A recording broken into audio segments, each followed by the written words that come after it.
¿Cómo andas, Marcelo? ¿Qué tal? ¿Cómo estás? Bueno, ¿cómo vivís esta temporada de tanta rosca política? Terminé hoy de ver Chernobyl y me parece que una de las claves de estas PASO y las elecciones generales es que no volvamos al kirchnerismo en el sentido de cuál es el impacto que tiene la mentira en una sociedad. El desastre de Chernobyl está directamente asociado con la mentira y la ineficacia adquiere un rasgo criminal por su combinación con la mentira, que tiene alguna relación con la parte científica de la serie que te explica sobre el grafito, el calor, etcétera, pero la combinación de la ineficacia, que es una fatalidad, con la mentira, que es un acto voluntario. Los argentinos tenemos la enorme fortuna de no padecer, ni tener posibilidad de padecer catástrofes nucleares, ni guerras. A partir de las Malvinas hasta hoy nos hemos librado de esa catástrofe provocada por humanos. No tenemos grandes problemas tribales ni migratorios. Nuestros problemas centrales son la política y la economía. ¿Por qué el kirchnerismo fue catastrófico para la economía y todavía se sienten hoy los efectos? Por la mentira, que no es una definición pueril, es contrastable y confirmable. Mentían con el INDEC. Perseguían con una pistola a quien quería denunciar la inflación. Perseguían con las agencias recaudatorias, incluso con las fuerzas de seguridad, a quienes disentían con el gobierno o, nuevamente, simplemente decían cuál era el número de la inflación. Hoy no padecemos esa mentira sistemática. Lo interesante es que dentro del kirchnerismo no hay nadie que niegue que el INDEC era una manipulación. De hecho, hay una liviana autocrítica. Muy liviana, ¿no? O algún despegue de Guillermo Moreno entre ellos. Por ejemplo, yo escuché a un periodista ultra kirchnerista criticar a Moreno por manipular el INDEC. Lo que no hay en todo el arco kirchnerista es alguien que diga que el INDEC funcionaba bien o que no manipulaba. Pueden que no se autocritiquen, pero en ningún caso lo defienden. Reconocen que mentían. Alberto Fernández no solo reconoce, denunció durante años que el INDEC era manipulado y no se retrotrajo de esas declaraciones. ¿Y por qué crees que con las denuncias que se viralizaron, con las denuncias que aparecen, él elige ir como candidato a presidente de Cristina Kirchner y también lo elige en un contexto en el cual muchas de sus declaraciones ya están una y otra vez siendo repetidas? Él no elige nada, a él lo pone en un lugar y por algún motivo no tiene más remedio que aceptar. ¿Por qué lo ponen? Les conviene tener al verdadero poder en la trastienda. Yo todavía no termino de descifrar la jugada, que a mí me resulta un disparo en el pie. Pero Alberto Fernández también denunció que Cristina encubrió el asesinato del fiscal Nisman. No usó la palabra asesinato, pero lo dejó claro como el agua. Y acá hay una combinación entre el Chernobyl de la serie y nuestra modesta catástrofe relacionada con la política y la economía. Cuando matan a Nisman, la mentira, que tenía un efecto paulatino con la inflación y con la pobreza, por ejemplo, que son mentiras en ningún caso piadosas, sino mentiras criminales, pero de un crimen venal, que podía haber seguido durante decenas de años, encuentra un límite sangriento con el asesinato de Nisman. Ahí ya la mentira es del asesinato de Caín contra Abel, es ya la mentira con la vida humana. El valor de la mentira paulatina, en cierto sentido soportable, de Kicillof diciendo no hay pobreza, o Aníbal Fernández diciendo hay más pobreza en Alemania que en Argentina, que con eso podés convivir, porque con planes sociales se puede de algún modo rellenar esas falencias. Cuando matan a un hombre, a un fiscal de la nación, la mentira tiene un cambio ontológico y es vamos a matar a quien queramos y no se va a investigar al respecto. No estoy diciendo que el kirchnerismo haya matado a Nisman. Sí digo, lo repetí muchas veces, que hicieron todo lo posible para que no sepamos quién, ni cómo, ni por qué lo mató. Marcelo, cuando uno Y ve... con, perdón esto Sí. nada más, y con Milani como jefe del ejército, e implicado directamente en esa maniobra de encubrimiento, es una amenaza contra la sociedad. ¿Por qué crees que la sociedad argentina olvida tan rápido? Y no me refiero solo al kirchnerismo, me refiero a la historia reciente donde vos ves un protagonista que fue por ahí uno de los actores principales de la corrupción, pasan 5 años, pasa un poco del polvo este que te limpia, no sé qué, y vuelve a la cancha.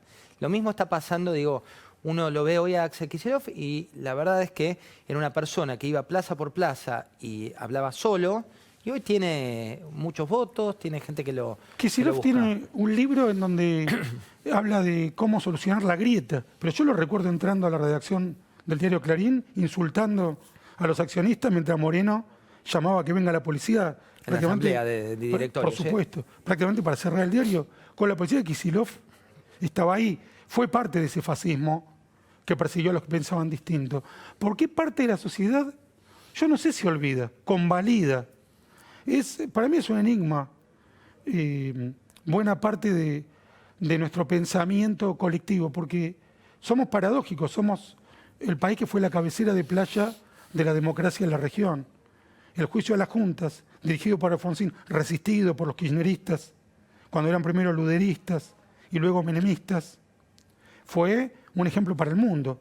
Hay pocos eventos similares en la segunda mitad del siglo XX. Un Alfonsín desarmado que con el solo apoyo del pueblo juzgó a las juntas militares más sanguinarias que hemos padecido. ¿Por qué parte del pueblo puede elegir a una señora que puso a un acusado de crímenes de lesa humanidad como jefe del ejército? El mismo pueblo que llevó a Alfonsín al poder. Yo no lo termino de descifrar, pero creo que la mitad más uno prefiere que los criminales de lesa humanidad, que muy probablemente Milani lo sea, sean juzgados y no perdonados como proponen Bonafini y Cristina Fernández de Kirchner. Creo que votamos la mitad más uno Alfonsín y no como hizo Cristina Luder, que no queríamos el indulto como votó Cristina Menem y que no queremos a un Milani en caso de ser culpable, no lo queremos libre como proponen Cristina y Bonafini. Marcelo, cuando uno ve hoy las encuestas, cuando ves la información, te da que hay casi un empate técnico entre ambas fuerzas, ¿no? Con un tercero en discordia, muy pero muy lejos, que es la Baña en las encuestas de hoy. Esta sociedad polarizada, 4 años después, ¿por qué no cicatrizó? Porque son dos sistemas en pugna. Una es, me vuelvo a remitir a Chernobyl, que el personaje protagónico lo dice muy bien. ¿Cuál es el efecto de la mentira? ¿Es aleatorio? ¿Se puede mentir durante 8 años sobre la inflación, sobre la pobreza, sobre las variables de la macroeconomía en el país y que no pase nada? No, tiene un efecto perdurable. Y eso, el tipo de mentira que aplicó el gobierno, que incluye la persecución a quien solamente informa, ni siquiera a quien está en desacuerdo. Han echado funcionarios por meramente informar. El propio Alberto Fernández, en parte, se fue por un evento similar. Está directamente relacionado con los dos grandes sistemas en pugna que hay en este momento en el mundo. El islamofascismo, del cual el chavismo es el gran representante en el mundo de habla hispana, ya en decadencia, liderado no como poder único, pero sí más importante por la República Islámica de Irán, que atacó 2 veces en la Argentina, y enfrente las democracias liberales, las democracias que proponen un sistema judicial, que el kirchnerismo propuso recientemente desarticularlo directamente. Es algo que les queda caduco. Pero eso lo dicen y pasa. Lo han dicho con toda claridad. Por eso, pero te si hay quiero algo decir que no se le puede negar... Que no avisaron. Exacto, ellos avisan. Cristina dijo, yo estoy segura de que a Nisman lo mataron. Y luego dijeron, no vamos a investigar nada al respecto. Y la Gendarmería, que coincidió con el diagnóstico de la expresidenta, miente. Saben que si matan a un fiscal, el kirchnerismo no va a investigar. Que a la justicia la van a desarticular. Valdés, yo estuve en TN, dijo, hay que hacer un pacto con la prensa. Si tomamos el poder, ¿cuál es el pacto? Que no investiguen tanto. Que Cabot, que ahora recientemente reveló que Kirchner le cambió el contrato. Ya no hablamos de Cristina, sino del supuesto líder de la democracia renacida, Néstor Kirchner. agarró un contrato de Marsans, le cambió la copia y se la dio para que no se dé cuenta. Pero ahí es otra de las cuestiones que en este caso, y te pregunto con una carga de opinión, el gobierno actual no logra instalar. Me refiero, lo que pasó con Aerolíneas fue realmente una estafa al pueblo. Lo que pasó también con YPF, lo que pasó con el Club de París. Pero es como que esa noticia no llega con la fuerza que tiene el peso de los propios dólares que salen ni más ni menos de los impuestos de cada uno. Creo que hay un sector de la Argentina que ya no puede negar la corrupción, pero que cree que hay un fin superior en el cual la corrupción puede ser un modo de llegar a un fin mejor. Y hay una mitad más uno que está convencida de que esa metodología nos lleva fatalmente a la catástrofe económica y social, no necesariamente una catástrofe nuclear, afortunadamente. Y esos no son dos países en pugna, es una mitad más uno que afortunadamente viene triunfando más que perdiendo, y un sector que tiene resiliencia y que no considera tan grave estas formas de actuar. Me parece que la única forma de cicatrización es el resultado electoral. Hemos aprendido, gracias a Alfonsín, que nuestros problemas los resolvemos por vía del consenso y las mayorías. No le encuentro otra solución. No creo que, como dice en su momento Lavagna o como miente directamente Kicillof, haya algún tipo de acuerdo por el cual el robo sea más aceptable o investiguemos menos, o como propuso Valdés, que haya un pacto. No, hay quien investiga, quien denuncia al delincuente ante la justicia, y por un lado se dicta sentencia y por otro se vota. Esa grieta me parece saludable. ¿Vos crees que eventualmente un regreso al kirchnerismo sería cargado de venganza? No tengo la menor duda. Del mismo modo que te garantizo, no le importa a nadie, pero yo me quedo acá con mi máquina de escribir, o mi computadora, si me permiten, sigo escribiendo mis artículos. No tengo ni miedo ni aprensión, pero no tengo ninguna duda de que van a volver solo para vengarse. Les importa más la venganza que el progreso, como les importaba más la acumulación ilegal de dinero que la suerte de la sociedad. Porque podrían haber robado con un mínimo de racionalidad para que el país siguiera progresando. Pero era tal su avidez y su sed de poder que incluso estaban dispuestos a perjudicarse con tal de robar descaradamente. Y en parte es esas las huellas catastróficas que dejaron. ¿Es lo mismo Cristina que Néstor? No, no es lo mismo, son muy parecidos. Néstor era un poco más racional. Tienen puntos de falta de ética y de latrocinio y de ambición desmesurada en común, pero yo creo que Néstor era bastante más racional y eso se nota en sus alianzas internacionales. Néstor podía guiñarle un ojo a Hugo Chávez, pero le tocaba la rodilla a Bush, hijo. Cristina se opuso directamente a las democracias occidentales, no a Estados Unidos, que es la democracia más importante, pero no la única.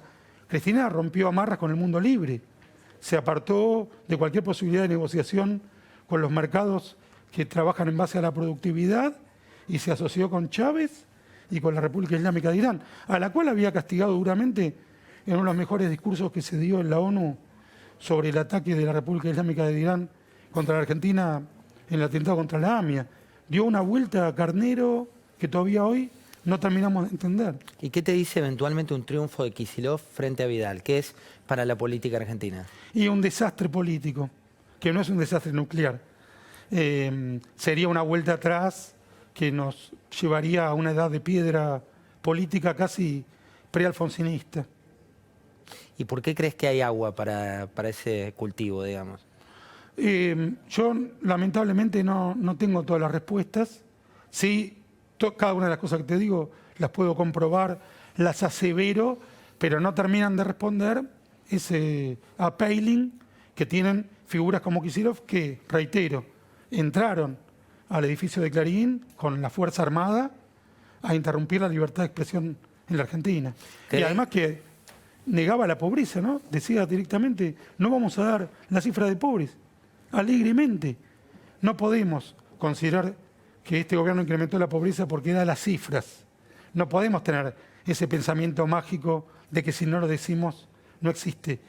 Podemos discutir planes económicos, pero no caer tan bajo como parece que negando la inflación va a haber menos inflación, o que persiguiendo a los empresarios con una pistola vamos a bajar los precios. Eso se comprobó no solo un fracaso total, sino una dirección descendente que todavía estamos pagando. No es que este gobierno arruinó algo que venía en su vida. Dejaron una inflación galopante y una pobreza creciente, mintiendo en las dos variables. ¿Por qué hay gente que puede apoyar lo peor? ¿Por qué, si no le gusta esto, van a elegir algo peor? Decía Somerset Maugham, es un misterio que comparte con el universo el mérito de no tener respuesta. Marcelo, la última. ¿Sos optimista respecto a lo que viene del país? Decía Gramsci que hay que pensar con el pesimismo de la inteligencia y el optimismo de la voluntad. Yo no dejo de trabajar, no tengo una percepción optimista. Trabajo como si las cosas fueran a salir bien, porque además no podemos hacer otra cosa.